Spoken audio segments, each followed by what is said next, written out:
Hello and welcome to Business Today. I'm Siddharth Zarabi, and with me today on the subject of our energy future, Sumant Sinha, CMD Renewable, and Praveer Sinha, CEO of Tata Power. Welcome. You've been having a busy time here at Davos, and I know you have to head on for other meetings. I'll start with you, Sumant. In a world which is facing an energy security crisis, and many experts say after the 70s, the oil shock, this is the first time that this kind of a situation is panning out. How serious is the situation, and how insulated or not is India from this? Yeah, thank you, Siddharth. Look, it's a pretty serious issue.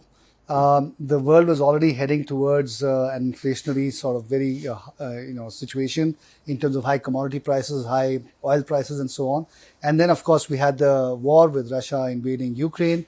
And what that has done is the Western world has taken a very strong position against that. And clearly Europe has decided that they now want to decouple themselves from imports of Russian gas, which they've actually been weaned on for many years.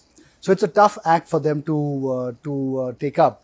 Now, as they are doing that, they are looking for any sort of quick fixes to that problem, so any short-term solution, whether it's fossil fuel or fossil fuel basis. And I think longer term, it's going to lead to a much bigger demand for renewable energy.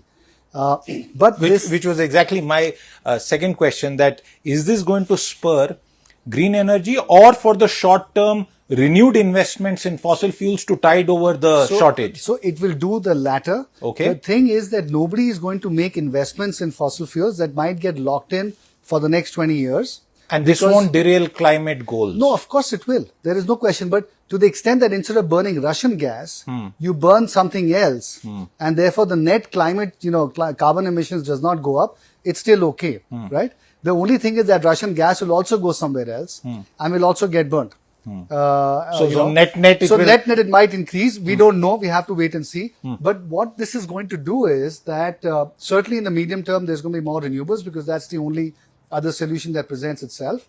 And of course, this whole energy shock is going to be felt everywhere else in the world, because as Europe starts pulling in whatever they can get from wherever else, and they have the ability to offer more and therefore pay more. Praveer Sinha, on that note of Europe doing whatever it takes and sucking out stuff from the rest of the world, I think the domestic situation in India, for a country which still has perhaps among the largest coal reserves in the world, we've seen this recent season where the headlines were dominated by power issues, early and very hot summer notwithstanding. That was last year as well. So are we in our own energy sort of supply crisis, irrespective of what is happening globally? Hi Siddharth, thank you for having me on the show. Let's look at it from two perspectives. First is India depends on domestic coal to a large extent. Nearly 90-95% of India's power generation is dependent on Indian coal, and that to that extent is insulated. So whatever be the coal prices globally, it does not impact, excepting for the small quantity which is on imported coal, which is about, I think, something like 15 gigawatt, which is on imported coal. That will get impacted to a large extent. But it will not move the needle so much on it if you see the energy basket or the power cost basket for India. As far as the second part of it is that the oil prices have gone up, and we have seen that how once again the oil prices are at $114 a barrel, and this will continue to hit India. And I think till such time the situation in Ukraine gets sorted out, this will be a challenge. Of course, the whole of Europe is dependent to a very large extent on import of gas from Russia, and that is an area of huge concern for all the European countries. And I think as we move towards winter, this will become much bigger challenge. The global situation apart, I come back to India. 2 successive summers of headlines, and you can't just blame us in the media about it. Why has this kind of a situation happened? And I add, I was very surprised with the spot prices that were being generated on till some weeks ago. And that's not good for our energy security. It's not good for the economy, and certainly not for inflation as well. Yeah, absolutely, because spot prices were very high and the government had to intervene, and the regulatory system also intervened and reduced the overall cost at which the day-ahead sale of power takes place through the exchange. But I think the challenge that India faced for a certain period of time, and I think it will continue for a few more months, is that this year the heat wave came much earlier. Normally we see this sort of wave happening only in the month of May and June, but this happened in mid-March itself. Secondly, most of our generating plants, because they do not get payment on time from distribution companies, were not able to adequately stock coal. Normally they should have a stock of 3 weeks, 21 days. Most of them were at 5 to 7 days. And then all of a sudden you need to enhance the generation capacity to meet the heat wave, and you find that you are in a very vulnerable situation. So I think India's issue was very different and had nothing to do with the international coal prices or the availability of coal. It's just that the events came together. And taking that cue, in this kind of a situation, how important and significant is renewable power for India? Because, the issues of coal supply and the amount of investments that have gone into renewable power, would renewable power have been able to deal with this kind of demand upsurge, Sumant, that we saw? Not really. Because obviously the amount of renewables we have in the grid today is very small. It would need to be a lot bigger. We would need to have a very differently designed grid with a lot of storage capacity in the system, a lot of flexible generating capacity as well. And only then could you be able to deal with these kinds of situations. So we're very far away from that at this point in time. Renewables penetration, as you know, is only about 11 or 12%. So we need to grow that to 40%, 50%, and then build in a lot of these balancing systems, whether it's storage or other generating systems, before we'll be able to deal with this kind of situation. Sumant, 5 years back, I remember speaking to you in a similar context. Between then and now, how difficult has it become or easier has it become for the renewable sector companies like yours to operate in what is a pretty complex and heavily regulated environment?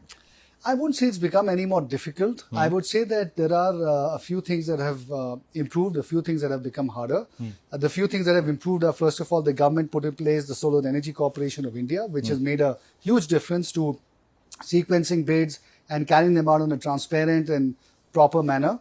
And of course, improving the credit quality of our offtake as well. So that's one big improvement. Did that also help with some of the sort of more aggressive bids that we saw in this sector? No, unfortunately not. That aggressive bidding is, I think, a bane of our... Is that a thing of the past, or does it? No, it's still carrying on. So so that look is not going to go away in a hurry. I guess it's baked into our DNA as Indians to bid. We're used mentally attuned to scarcity and a scarcity premium. No, and then take it now, and then we'll figure out what to do with it later. So that thing is there. But I license mil rahi hai. Sorry, I'm interrupting you. No, I agree with you. Right, so that mentality is there. Yeah. I think what has become harder is the fact that, there's a lot more volatility in the supply chain. And it's not just a pricing issue, it's an availability issue also. And this has happened in the last 2 years. This has got nothing to do with the government. You're talking about solar panels. I'm talking about wind turbines, solar panels. Oh, the entire mix of equipment. Everything going up, right? So that's a big issue. And Atmanirbharta is not playing a role? To the extent that, if policy is able to navigate through that, I think it can be managed seamlessly. Right now, of course, we have a situation where we've levied BCD on solar module imports, but we haven't yet come out of the PLI scheme, so there is going to be a bit of a gap in which you can't import and you don't have enough capacity. So we'll have to see how that in hindsight, should it have been sequenced differently? It should have been, but it is what it is now, so we'll just have to tide through it. The second thing also, of course, is the fact that states are what they are. The quality of DISCOMs is what it is, and that has not changed at all in the last 5 years. And therefore, the grid operation is still not very good. Atmanirbharta for coal. And I don't mean to put you in the corner that you're a fossil fuel. That's not the intent. But as I'm asking you this as an expert, Atmanirbharta for coal, whether Indonesia wakes up or doesn't wake up, mines run or not, why should we be bothered? After all, we are India with so many reserves. Absolutely right. And I think the Indian coal industry has enhanced the production capacity and supply. But the requirement of power has gone up much more. Pre-COVID, the June of pre-COVID, we had a maximum demand of 180 gigawatt. This year, in the month of March, April, we were seeing 200 plus. In fact, it went up to 209 gigawatt. So I think the demand of energy has gone up post-COVID. All our industries are working full throttle. All our commercial Should you have stuff. anticipated that as a power producer? And in fact, the whole industry, why you alone? It was anticipated, but they not did not to this expect- extent. Not to this extent, and that is why this came as a little bit of a surprise. And I think in last 2 weeks, I find that the availability of power has improved, the exchange prices Right. have reduced. Right. So I don't think we should brush it and say that we are in some panic situation or there's a crisis as such. Things have been taken care, and I'm confident that going forward, things will be better. Final 30 seconds, Sumant. Is this what has happened? A early summer, a devastating heat wave.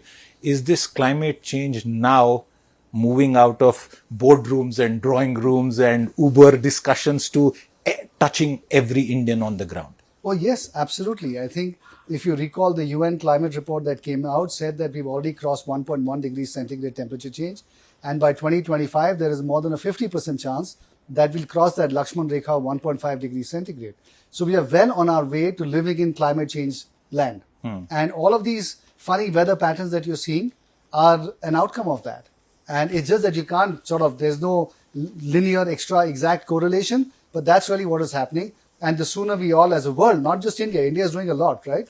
But as a world wake up to the urgency and the imperatives and do something about it quickly, the better. And of course, conversations like here at Davos are very important, but the reality is we got to move a lot faster than that. Absolutely. And while I would love to have carried on with this discussion, I know both Mr. Sinha and Mr. Sinha have other engagements. Thank you very much for your time with us today. And if you've been, thank you very much for watching.